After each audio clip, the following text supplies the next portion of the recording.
Halo, selamat pagi semuanya, terutama teman-teman yang ada di Indonesia. Apa kabarnya? Bagaimana keadaan Indonesia di sana? Kondusif kan? Ya, kondusif dong, harus. Indonesia tuh harus kondusif ya. Udah diseruput belum kopinya? Jadi gini Besti, saya sengaja buat video ini karena saya menangkap informasi dari tayangan Om Benix. Coba deh, kalian lihat tayangan YouTube-nya Om Benix ya. Ketik aja Benix, nanti ada di situ YouTube-nya Benix. Om Benix itu informasinya di dalam konten-kontennya itu ia tentang bisnis. Nah, dari bisnis ia berakar ke politik. Nah, dari politik pastilah akan menuju suatu bangsa, suatu negara yang mungkin akan diarahkan kemana? Majukah, mundurkah, ke ataskah, ke bawahkah? Ya, jadi bagi yang belum melihat YouTube-nya Benix, coba deh cari dan simak konten-konten Benix ya. Kemarin saya menangkap kenapa di Kabupaten Pati bisa ada demo besar-besaran. Karena Kabupaten Pati, bupatinya stagnat, tidak bisa memutar otak untuk perekonomian di daerahnya.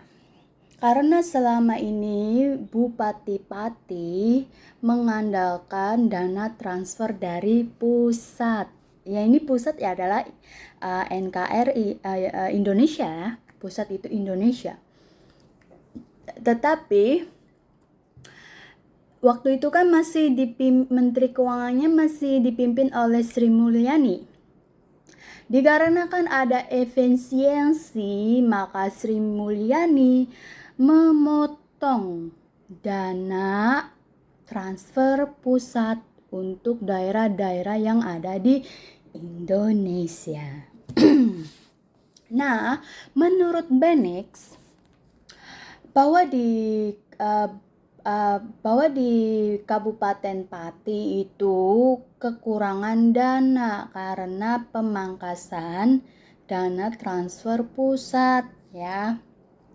Jadi mau dan tidak mau Bupati Pati itu harus menanjakan pajak ya yang dikenakan oleh masyarakat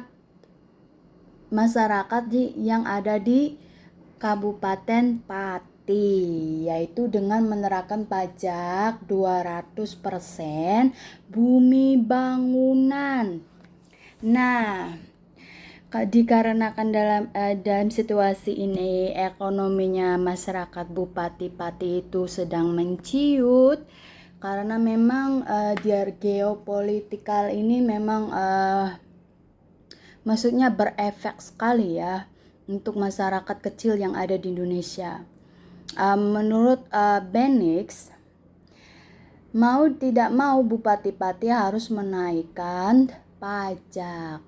Tapi seandainya Bupati Pati merendahkan suaranya, tidak menantang masyarakatnya, tentu tidak akan terjadi demo. Karena masyarakat di Pati itu di-trigger oleh bupatinya, yaitu mau silakan datang, mau demo 500 orang, mau demo 5.000 orang, saya pasti akan menghadapinya. Nah, karena statement dari Bupati Pati itulah yang menaikkan amarah emosi masyarakat Pati ya. Jadi berawal dari kenaikan PBB dikarenakan dipangkasnya dana transfer pusat ke setiap daerah yang ada di Indonesia, bukan hanya di Kabupaten Pati saja, tapi di seluruh kabupaten yang ada di Indonesia juga mengalami pengurangan dana transfer pusat. Bedanya dengan di Jawa Barat. Di Jawa Barat juga mengefek juga sama di setiap kabupaten di Jawa Barat, tapi di Jawa Barat itu dipimpin oleh gubernur yang mempunyai maksudnya akses langsung terhadap masyarakat yang ada di Jawa Barat. Kita tahu kan gubernur Jawa Barat itu selalu transparan tentang apa yang dia kerjakan, tentang apa yang dia planning, apa yang dia rencanakan, ya, selalu transparan. Dari situ gubernur Jawa Barat memiliki kepercayaan penuh masyarakat Jawa Barat. Dan ketika wali kota Cirebon menaikkan 1000%, ada segelintir masyarakat yang merasa resah, merasa dirugikan. Lah ya, kok ini biasanya saya bayar 4 juta, karena dinaikkan 1000% kok jadi 40 juta. Nah, karena kan Gubernur Jawa Barat itu aktif di sosial media, dan akhirnya video yang menayangkan bahwa ada warga Cirebon merasa tidak adil dikarenakan pajak 1000% dari wali kota Cirebon. Dan akhirnya karena video itu sudah disimak oleh Gubernur Jawa Barat, dan untuk meredam situasi amarah masyarakat di Cirebon, karena kan sudah ada kejadian di Bupati Pati kan, jadi Pak Deddy Mulyadi itu tidak ingin terjadi di Cirebon, karena Cirebon lebih tinggi loh 1000%, sedangkan Bupati Pati yang menaikkan 200% aja sudah mengundang beribu-ribu masyarakat berunjuk rasa di depan kantor kepemerintahan Bupati Pati, ya. Jadi dengan sigap, dengan cepat Deddy Mulyadi memanggil wali kota Cirebon untuk menanyakan kenapa dan apa yang terjadi di wilayah Cirebon itu menaikkan pajak 1000% untuk pajak bumi bangunan. Dan kita bisa menyimak video itu, percakapan antara wali kota Cirebon dengan Bapak Gubernur Jawa Barat Deddy Mulyadi di channel YouTube beliau. Dan dari situlah ketahuanlah bahwa ada pemotongan dana pusat, ada pemotongan transfer dana pusat. Jadi mau dan tidak mau para bupati harus menaikkan pajak tersebut. Dan setelah ditelusuri, ternyata undang-undang penaikan pajak itu di era kepemimpinan pejabat terdahulu. Jadi itu undang-undang yang sudah direncanakan di tahun 2024, tapi diterapkan di tahun 2025. Jadi karena tidak mau Gubernur Deddy Mulyadi dijadikan salah sasaran oleh masyarakat yang sudah pro kepada Deddy Mulyadi, akhirnya menerangkan bahwa undang-undang kenaikan pajak itu sudah direncanakan di tahun 2024, bukan direncanakan di tahun 2025. Jadi gini loh Besti, sistem undang-undang perpajakan di Indonesia itu perencanaannya itu jauh banget. Nah, seandainya nih pemerintah ini ingin membangun jalan tol, nah rencananya itu tahun ini 2025, tapi dikerjakannya tahun 2026. Kenapa? Karena para pejabat tuh harus memikirkan dananya, terus siapa yang mau menerapkannya, terus bagaimana caranya. Jadi tuh para pejabat, para pemerintah itu membuat rumusannya di tahun ini, tapi dikerjakannya di tahun depan, gitu Besti. Sistem politiknya itu seperti itu, gitu ya. Jadi itu dari channel Om Benix itu terjadi dari kemarahan masyarakat dari Bupati Pati menular ke unjuk rasa DPR RI. Kenapa? Karena masyarakat tahu bahwa negara berhutang sekian triliun. Saya lihat di postingan Benix itu 8.000 triliun dengan bunga 550 triliun per bulan. Dan Om Benix di situ menanyakan, Pak Prabowo kan baru menjabat beberapa bulan, belum 1 tahun, dan tidak mungkin negara bisa mengambil utang sebanyak 8.000 triliun dan berbunga setiap bulannya 550 triliun.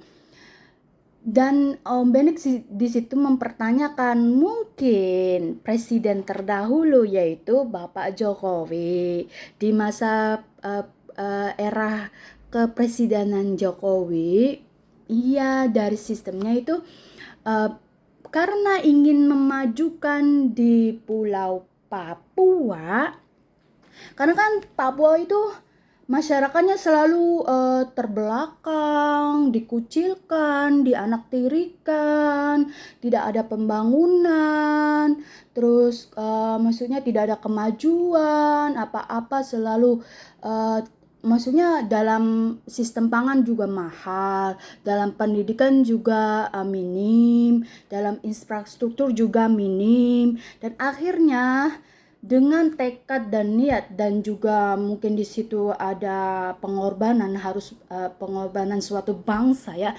Jadi Jokowi dengan berani mengambil utang sebanyak-banyaknya untuk membangun infrastruktur yang ada di Papua agar masyarakat Papua merasa tidak dianaktirikan, agar masyarakat Papua merasa ini pemerintah memperhatikan dalam infrastruktur, dalam pendidikan, dalam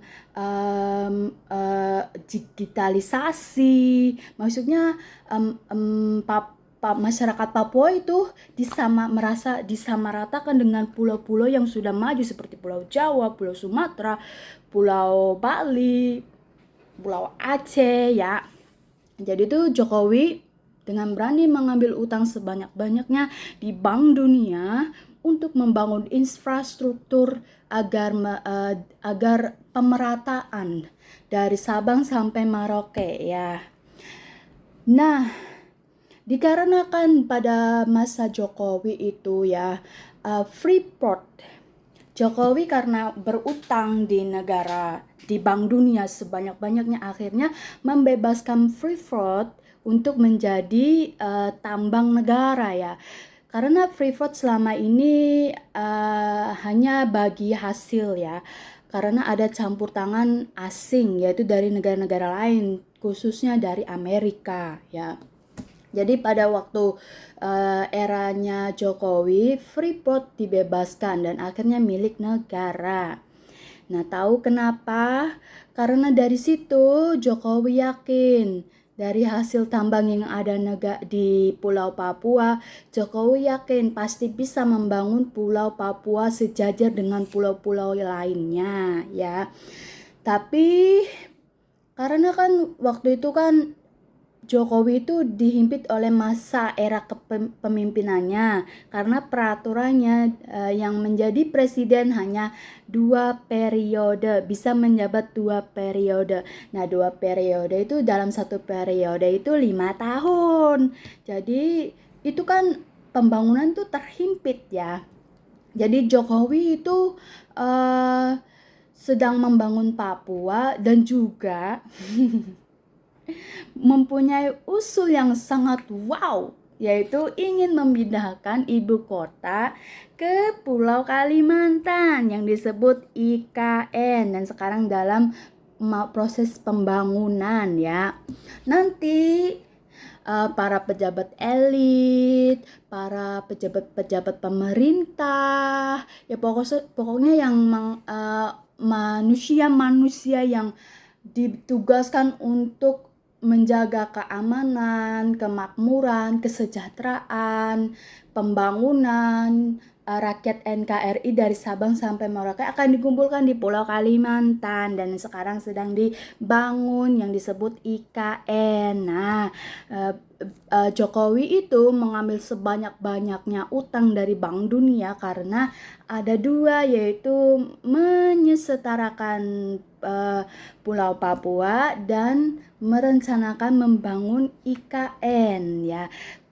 IKN itu ya, dalam pemikiran saya itu maksudnya sebuah pulau yang ada di Kalimantan khusus para elit, para politik, para ekonom, maksudnya yang bertujuan untuk mensejahterakan, memberi kedamaian, memberi kemajuan dari Sabang sama untuk NKRI dari Sabang sampai Merauke itu akan berpusat di Pulau Kalimantan.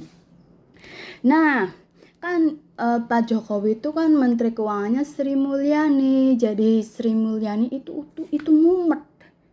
Kenapa mumet? Karena ketika di era kepemimpinan Prabowo kan untuk membebaskan, untuk meringankan utang negara dan bunganya, ada dua di otak Sri Mulyani itu ya, pajak dan hasil alam ya. Ada dua antara pajak dan hasil alam. Nah, dari hasil alam Indonesia bertumpu pada mineral, tembaga, ya, bahan-bahan tambang. Nah, pada saat itu ada reporter dari asing yaitu Australia, bahwa di situ menerangkan negara Pulau Papua sedang dikeruk habis mineralnya, kekayaan alamnya, save Papua, dan akhirnya masyarakat di Papua itu juga maksudnya terprovokasi ya. Save Papua, jangan rusakkan keindahan alam Papua, Raja Ampat ya. Jadi kan itu juga mematikan sumber penghasilan negara ya. Dengan tidak secara langsung, masyarakat Papua memotong sumber pendapatan negara karena mereka berkeyakinan bahwa pemerintah Indonesia itu sedang merusak keindahan alam Papua dan akan melaporkan ke sistem yang tertinggi di dunia yaitu PBB bahwa Kepemimpinan Indonesia sedang merusak keindahan alam Papua, terutama Raja Ampat adalah jantung dunia. Padahal di situ ada unsur politik bahwa para elit-elit dunia melihat kenapa Jokowi berani mengambil hutang sebanyak-banyaknya untuk pembangunan di IKN dan kesetaraan di Papua itu, karena para elit dunia itu melihat ya itulah sejak dibebaskannya Freeport menjadi tambang negara dan diketahui ya bahwa di Pulau Papua itu menyimpan banyak mineral, tambang-tambang yang dunia butuhkan untuk kemajuan teknologi nuklir. Itulah akhirnya dikarenakan masyarakat di Papua itu, Papua tidak berpenghuni, Papua bukan pulau kosong. Ya emang tahu, Papua ada penghuninya, Papua bukan pulau kosong. Sebab itu Jokowi membangun infrastruktur karena ingin masyarakat di Papua merasakan kesejahteraan, kenyamanan, kedamaian seperti pulau-pulau lain yang di Indonesia, yaitu di Pulau Jawa, Pulau Sumatera ya. itu. Tapi masyarakat Papuanya sendiri yang menutup penghasilan negara untuk mengcover utang-utang yang negara ambil untuk membangun kesejahteraan, membangun infrastruktur di Pulau Papua itu sendiri.